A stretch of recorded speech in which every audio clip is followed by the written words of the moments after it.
Hello students, warm welcome, class 10th science, and the chapter is heredity and evolution. In the first video, we had gone through the different terms regarding the heredity, and now we will move to genetics and the work of Gregor John Mendel, who is known as the father of genetics. So have a big smile on your face and start with Vigyanansh, and I am here, Hardeep Singh. The first question, as per today's video, that may be a part of your future, and the question is father of genetics. Who is known as the father of genetics? And the answer is Gregor John Mendel. Gregor John Mendel ने, ठीक है, garden pea that is Pisum sativum के ऊपर काम किया, लेकिन वो काम उस टाइम पे अननोटिस्ड रहा. Later on, three botanists rediscovered his work, and the name of these three great scientists were Hugo de Veres, Carl Coons and Erich von Schmarck. इन तीनों ने ही इसके काम को द्वारा किया था. तो लेकिन काम इनका था. ये भी नहीं है कि जो जेनेटिक्स के बीच सारा काम है वो ग्रेगोर जॉन मेंडल ने ही किया. इससे पहले भी कई लोग इस पे काम कर चुके थे. कईयों ने शीप की वैरायटी पे काम किया था, बट ये थोड़ा मैथमेटिशियन थे, तो मैथमेटिशियन होने के कारण इनको कैलकुलेशन आसान होगी, और बिकॉज ऑफ दैट कैलकुलेशन ये फेमस होगी. एक बात पहले भी कहा जाता है, mathematics is the mother of all sciences. तो इसलिए मैथ्स को अपने साथ लेके चलिए, आपको न्यूमेरिकल बहुत आसान हो जाएंगे करने. चलते हैं आगे. This story is again a motivating story. जो मेंडल थे, ठीक है, जो मॉन्स्ट्री में एजुकेटेड हुए थे और कहाँ चले गए, university of Vienna, and there he was trying to get a certificate for the teaching, but he got failure in that particular test. This the failurity doesn't suppress his zeal and scientific quest. यहाँ एक बात है कि अगर आप जिंदगी में fail हो जाते हैं या जिंदगी में आप कुछ अचीव नहीं कर पाते, तो सब कुछ हाथ पैर छोड़ कर नहीं बैठ जाना, अपनी मेहनत को कंटिन्यू रखिए. फिर जाके उन्होंने किसके ऊपर, ठीक है, गार्डन पी के ऊपर काम किया, और इतनी ज्यादा इस पे वर्क किया हुआ, कैलकुलेशन हुई कि आज क्या बन गए, वो फादर ऑफ जेनेटिक्स कहलाते हैं.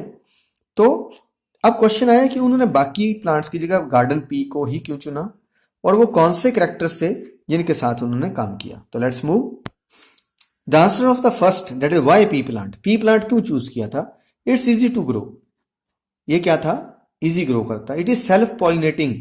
ये क्या था? सेल्फ पॉलिनेटिंग था, मतलब अपने आप क्या रहता था, स्व परागण होता था, दूसरों के साथ नहीं होता था. शॉर्ट लाइफ स्पैन, बड़ी जल्दी सीड पैदा हो जाते थे, और through out the year availability थी. साल में आपको पूरे साल आप जब चाहो आप इनको ग्रो कर सकते थे. Then he took 7 characters. कितने कैरेक्टर लिए उन्होंने? 7. First character was flower colour. फूल का रंग कैसा था? या तो पर्पल था या व्हाइट था, राइट. पर्पल और व्हाइट को कंट्रास्ट किया. Second is flower position. फूल कहां था? एक्सियल या टर्मिनल. टर्मिनल क्या होता है? जो ब्रांच चल रही होती है, उस ब्रांच में कहीं बीच में घुस के फूल हो, बीच में, तो उसको एक्सियल बोलते हैं, और ब्रांच के टिप पे जाके फूल हो तो उसको क्या बोलते हैं? टर्मिनल. तो कंडीशन है कि वो एक्सियल था या टर्मिनल. देन प्लांट की लेंथ पे स्टडी की. लेंथ में क्या देखा उन्होंने कि हमारा प्लांट क्या लॉन्ग है या ड्वार्फ है, टॉल है या शॉर्ट है.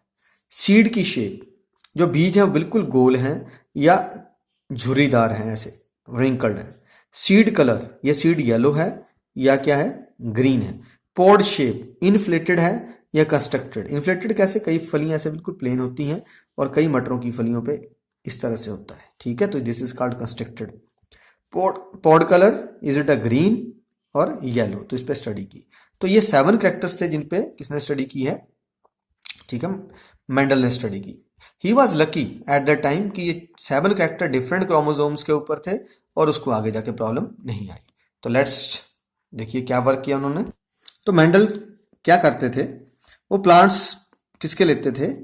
पी के प्लांट्स लेने उन्होंने. जैसे एक फूल ये ले लिया मान लीजिए, अब वो डिपेंड कर लिया, जैसे टॉल ले लिया उन्होंने, ठीक है, और एक प्लांट का ले लिया ड्वार्फ ले लिया.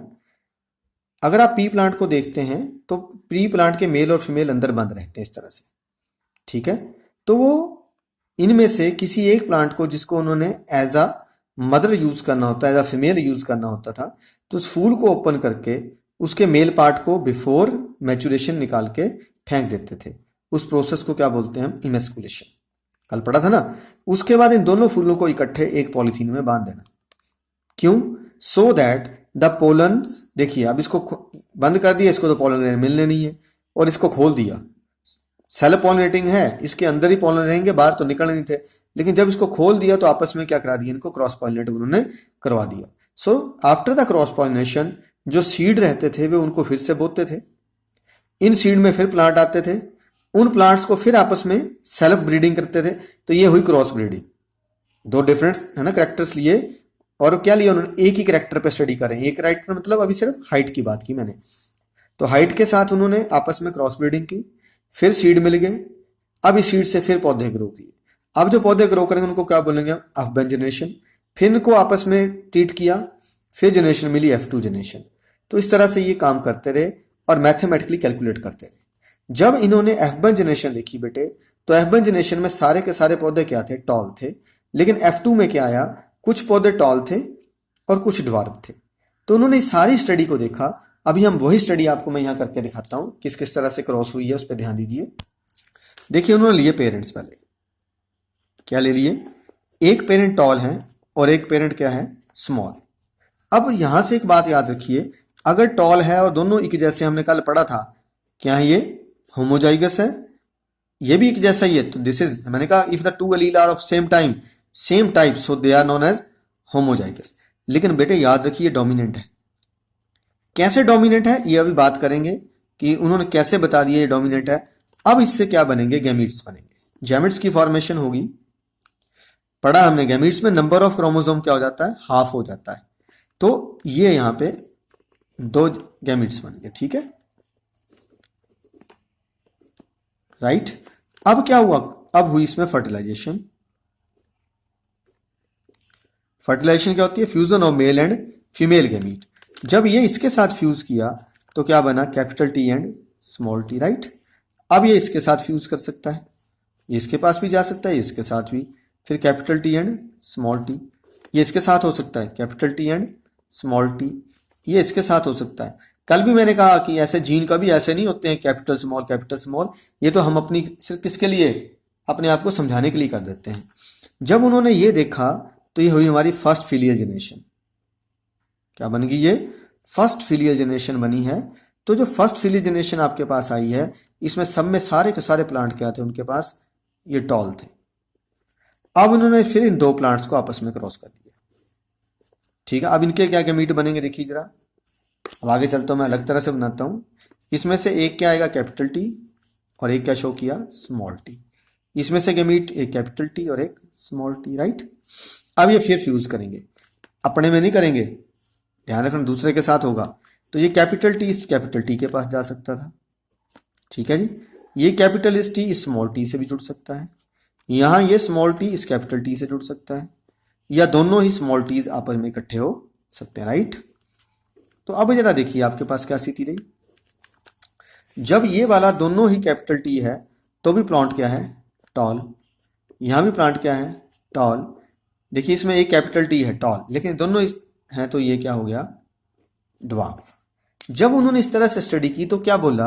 ये क्या बन गई बेटे? F2 generation. ये क्या बन गई? जब F2 जनरेशन में स्टडी किया तो उन्होंने क्या पाया कि प्लांट टॉल भी आते हैं और ड्वार्फ भी आते हैं। लेकिन टॉल और ड्वार्फ का रेशियो को पूछे तो क्या बेटे? Toll into dwarf. टॉल कितने हैं? 3, और ड्वार्फ कितने हैं? 1। तो रेशियो टॉल और ड्वार्फ का आया 3:1 की रेशियो में F2 जनरेशन मिली। लेकिन ये तो था फिनोटिप, ये क्या है? फिनोटिपिक, क्योंकि हमें ने बाहर से देखा। अगर बेटे आप अंदर से देखते हैं, मतलब जीनोटाइप देखते हैं, तो जीनोटिपिक रेशियो को पूछ ले तो क्या लिख सकते हैं आप? मोनो हाइब्रिड के उसका, ये कौन सी क्रॉस है? कल भी बताया था, मोनो हाइब्रिड में क्या होता है? जिसमें हम एक ही कैरेक्टर को अंडरटेक करते हैं। तो F2 जनरेशन में या तो कैपिटल टीज हैं, या एक कैपिटल और एक स्मॉल है, या दो स्मॉल है। तो प्योर टॉल, होमोजाइगस टॉल कितना आया? 1, है ना, होमोजाइगस है ना। इन दोनों में अलग अलग है। अगर ये अलग अलग है तो क्या हुआ? ये हेट्रोजाइगस। तो हेट्रोजाइगस कितने हो गए? 2। और होमोजाइगस ड्वार्फ कितना हुआ? तो ये तब लिखना है अगर कोई आपसे जीनोटिपिक रेशियो पूछता है, और ये कब लिखना है अगर जनरली आपसे पूछा जाए कि F2 जनरेशन में क्या रेशियो थी, राइट। तो ये रहा पूरे का पूरा क्रॉस, और फ्रॉम दिस क्रॉस क्या कैलकुलेट किया उन्होंने वो बात करते हैं। कैलकुलेशन आती है या क्वेश्चन आता है आपको, ठीक है, what was the law of dominance and how does Mendel prove it.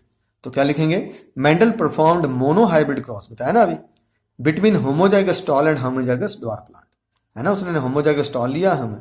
In F1 generation all plant were toll, when F2 generation but in while, sorry but कर लीजिए ज्यादा अच्छा आएगा, What in F2 generation the plants were tall and dwarf and were in the ratio of 3:1।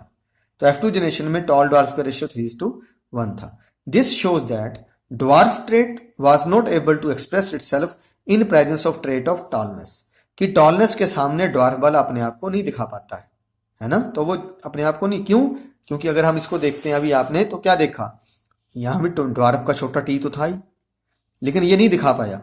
कब दिखा पाया, जब ये होमोजाइगस कंडीशन में आया, यानी कि दोनों छोटे आ गए, यहां चारों में ही था छोटा, तब भी नहीं हो पाया ना।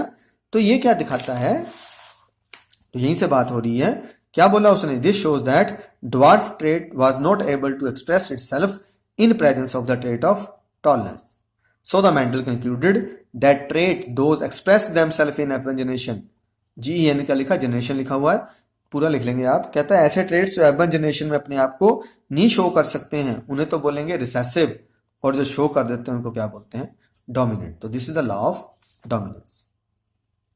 ऐसे ही एक और लॉ दिया, हम दो ही लॉ पे बात करेंगे अभी हम। दूसरा लॉ जो उन्होंने दिया that is law of independent assortment. हाँ थोड़ा सा प्लीज एक सेकंड के लिए चलेंगे बेटे, अगर तो आता सिर्फ 1.5 नंबर का क्वेश्चन तो सिर्फ यही करना है, अगर आपको 2 नंबर तक है तो यही करना है, लेकिन अगर बड़ा क्वेश्चन आ जाता है तब आपने ये राइटअप भी इसके साथ में इंक्लूड करना है, समझ गए जी। दूसरे पे चलते हैं लॉ ऑफ इंडिपेंडेंट असॉर्टमेंट में।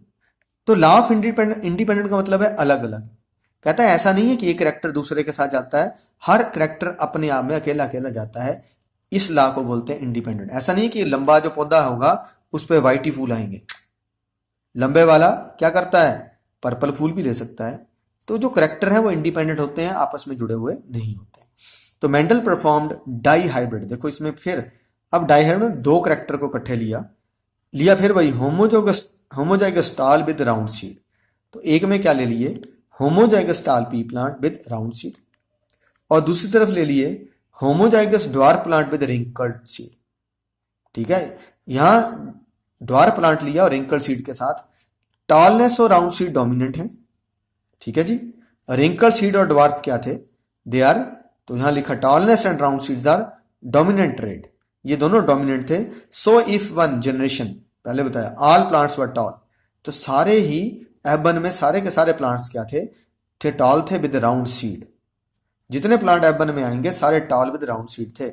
बट इन F2 जनरेशन, जब F2 जनरेशन में पहुंचे तो tall with round seed is to tall पौधे राउंड सीड वाले, tall with wrinkle seed is to dwarf with round seed is to dwarf with wrinkle seed, यानी कि toll के साथ राउंड सीड, टॉल के साथ रिंकल, ड्वार्फ के साथ राउंड, तो इनका रेशियो क्या हो गया 9:3:3:1। तो इस रेशियो में ये मिले। तो यहां से क्या पता लगा कि टॉल प्लांट राउंड के साथ भी जा सकता है, टॉल रिंकल के साथ भी जा सकता है, ड्वार्फ राउंड सीड भी पैदा कर सकता है और ड्वार्फ रिंकल सीड भी पैदा कर सकता है। तो ये था इंडिपेंडेंट असॉर्टमेंट। छोटा क्वेश्चन आता है तो इस तरह से खत्म कर दीजिए। हाँ अगर बड़े 5 नंबर में आ जाता है तो आगे इसका एक चार्ट बनाना है, वो बात करते हैं अभी। तो this shows that plant height and seed shape are inherited, कि इंडिपेंडेंट चलते हैं। देखिए बेटे मैं अब चलता हूं, मैंने टॉल लिया, टॉल प्लांट है, और क्या है हमारा, कौन सा था, सीड लिया उन्होंने, राउंड सीड ले लिया, राइट। किसके साथ इसको ट्रीट कराया, टॉल की जगह ड्वार्फ प्लांट और रिंकल सीड के साथ करवा दिया। अब देखिए जब इसमें गमीट बनेगा, जैसा मर्जी बने कि जैसे बनेगा, बनेंगे कई, लेकिन हम लेंगे सिर्फ कैपिटल टी, और ये बनेंगे सारे, ये बनेंगे ना, और इधर भी गैमीट बनेंगे तो क्या बनेंगे, small T small R small T small R, right. तो ये कौन है, ये तो हुए हमारे पेरेंट्स, और ये क्या है, this is homozygous tall round dominant, और ये क्या है, होमोजाइगस ड्वार्फ रिंकल्ड रिसेसिव, ठीक है, तो पेरेंट्स हमारे पास दोनों ही क्या हैं, हमने क्या ले लिए, होमोजाइगस लिए, राइट। तो ये वाला क्या है, इधर वाला टॉल है, साथ में क्या लिखा है हमने, ये राउंड है ना। इधर को क्या हुआ, ये क्या है, ड्वार्फ है और रिंकल्ड है, और ये हमारे पास क्या बन गई, गैमीट्स फॉर्मेशन की आ गई। अब इनमें फर्टिलाइजेशन होगी, कोई भी दो आपस में कंबाइन कर लीजिए, एक जैसे ही है, अब होगी फर्टिलाइजेशन। बेटे जब फर्टिलाइजेशन होगी तो क्या बनेगा, एक कैपिटल टी आएगा और इधर से स्मॉल टी आया, इधर से कैपिटल टी आया, इधर से स्मॉल आर, राइट। इसमें भी क्या आया, capital T small T capital R small R, ये बन गई हमारे पास F1 जनरेशन। अगर बेटे F1 जनरेशन में देखते हो तो आपको क्या लग रहा हो, ये होमोजाइगस है हेटेरोजाइगस है, दोनों ही हमारे पास क्या है, दे आर हेटेरोजाइगस हैं, लेकिन हमने टॉल डोमिनेंट है, और तो होंगे के सारे सारे टॉल एंड राउंड सीड, याद रखिए दोनों ही होमोजाइगस हैं, टॉल है एंड। अब इसके फिर से गैमीट बनेंगे, तो देखो ये कैपिटल टी कैपिटल आर के साथ हो सकता है, कैपिटल टी स्मॉल आर के साथ हो सकता है, स्मॉल टी कैपिटल आर के साथ। तो हम क्या क्या लिख सकते हैं, देखिए capital T capital R, right, capital T small R, small T capital R and small T small R, ऐसे इधर को लिख लेना आप सेम ही, capital T capital R, capital T small R, small T capital R and small T small R. अब इनको combine कीजिए, देखिए ये टी दोनों ले लिए हमने, और इधर से कैपिटल आर, दोनों साइड से कैपिटल आर ले, राइट, ऐसे ही capital T capital R small, ठीक है, कैपिटल टी स्मॉल टी दोनों ही capital R, capital T small T capital R small R, right. यहाँ चलेंगे कैपिटल टी यहाँ से आर, यहाँ से छोटा आर है ना, ये दोनों ही टी इधर क्या है, बड़ी हैं, लेकिन इधर दोनों ही आर क्या हो गए, स्मॉल हो गए। यहाँ टी कैपिटल है और वहाँ उधर भी कैपिटल टी है, लेकिन यहाँ आर क्या है, कैपिटल, इधर से आर क्या है, स्मॉल। तो एक इधर से लेना, एक इधर से लेना, इसमें ये इधर से इस तरह से करते जाना है, capital T small R small R. यहाँ चलते हैं capital T small T capital R, दोनों ही कैपिटल आर है, राइट, सॉरी। आगे चलेंगे capital T small T capital R small R, यहाँ क्या है, दोनों स्मॉल टीज कैपिटल दोनों आर हैं, टी दोनों स्मॉल हैं, capital R and small R. यहाँ चलते हैं capital T small T capital R small R, यहाँ चलते हैं T capital T small and R दोनों ही क्या हैं, स्मॉल हैं। यहाँ दोनों टी स्मॉल हैं, आर कैपिटल है, आर स्मॉल है। आगे चलते हैं, दोनों टी स्मॉल हैं, टी, ठीक है बच्चे। अब देखिए अगर कैपिटल टी है तो पौधा क्या है, टॉल है, और आर है तो क्या है हमारा, हमने पढ़ा था राउंड है, टॉल राउंड। ये भी तो क्या होगा, टॉल राउंड। इसमें भी देखते हैं, देखो एक कैपिटल टी है तो इसका मतलब 100% एक कैपिटल आर मिल जाए, क्योंकि डोमिनेंस का रूल हमने पढ़ लिया, कैपिटल टॉल और ये भी क्या है, राउंड। इसको देखिए एक टॉल है और आर कैपिटल है तो राउंड, यहाँ भी टॉल है लेकिन दोनों आर छोटे हो गए, तो ये क्या बन गया हमारे पास, रिंग कट। दोनों कैपिटल टी हैं, एक आर है तो क्या हो गया, राउंड। एक कैपिटल टी है, टॉल स्मॉल हो गए तो क्या बन गया, रिंग कट। बस ये ध्यान रखने वाला, कैपिटल टी है तो टॉल है, आर कैपिटल मिल गया तो हमारा फिर से क्या है, ये राउंड है। यहाँ भी टॉल है और एक कैपिटल फिर से है तो राउंड है। यहाँ दोनों ही स्मॉल हैं तो पौधा हमारा क्या हो गया, ड्वार्फ, लेकिन आर कैपिटल है तो क्या अभी भी ये क्या बन गया, राउंड। दोनों टाइल स्मॉल है, पौधा क्या हो गया हमारा, ड्वार्फ, लेकिन आर कैपिटल है, सीड क्या है, राउंड। कैपिटल टी है, यहाँ देखिए एक टी कैपिटल है, आर कैपिटल, दोनों हो गए तो फिर से क्या हो गया, टॉल एंड राउंड। देखिए एक टी कैपिटल है, टॉल है, आर दोनों ही स्मॉल हो, इसलिए क्या बन गया ये फिर से रिंकल्ड। यहां देखते हैं दोनों स्मॉल हैं तो क्या हुआ पौधा, ड्वार्फ, लेकिन एक आर कैपिटल मिल गया तो फिर से क्या हो गया ये हमारा, दिस इज अगेन राउंड। यहां क्या हुआ, दोनों स्मॉल हैं तो इसका मतलब ये क्या बन गया, पौधा हमारा क्या है, ड्वार्फ, लेकिन डबल आर स्मॉल है तो क्या हो गए, रिंग, राइट। अब देखो कैलकुलेट करके देखने हैं, सबसे पहले हमने हमारे पास देखने टॉल राउंड कितने। देखिए मैं टिक मार दूंगा, टाल राउंड 1, टाल राउंड 2, 3, 4, 5, 6, 7, 8 और 9। तो टाल राउंड कितने हुए? 9। अब देखते हैं टॉल ड्वार्फ। हमने टॉल, लेकिन सीड क्या होना चाहिए इनके बीच में? Wrinkled seed, right. इसमें हमने लिया राउंड सीड। टॉल रिंकल्ड को देखिए हमारे पास कितने होते हैं? टॉल रिंकल्ड देखो, tall wrinkle 1, tall wrinkle 2 and tall wrinkle 3। तो ये कितने हो गए? 3। अब देखते हैं हम ड्वार्फ, लेकिन सीड क्या रहे? राउंड सीड, है ना। तो हमारे पास है जी ड्वार्फ राउंड 1, है ना, dwarf round 2 and dwarf round 3। और लास्ट में हमारे पास क्या बचा? Dwarf with wrinkle seeds. तो ड्वार्फ विद रिंकल सीड एक ही है, तो रेशो क्या आ गई? 9:3:1, राइट। यही हमने कैलकुलेट की है। तो इस तरह से ये पूरा चार्ट अगर आप बना देते हैं तो आपको फुल मार्क्स मिलेंगे उसके अंदर, अगर बड़ा क्वेश्चन आता तो, नहीं तो छोटा आपको पीछे की जाएगी। बेटे ये इंटेक्स क्वेश्चन नंबर 1 और 2 का सोल्यूशन, ठीक है। 1 और 2 यहीं से आपका सॉल्व हो जाएगा। पहले में क्या है? डोमिनेंट रिसेसिव वाला, और दूसरा लॉ ऑफ इंडिपेंडेंट असॉर्टमेंट वाला है। तो आप अलग अलग ट्रेट लेके भी इसमें बात कर सकते हैं और अपना चार्ट बना सकते हैं।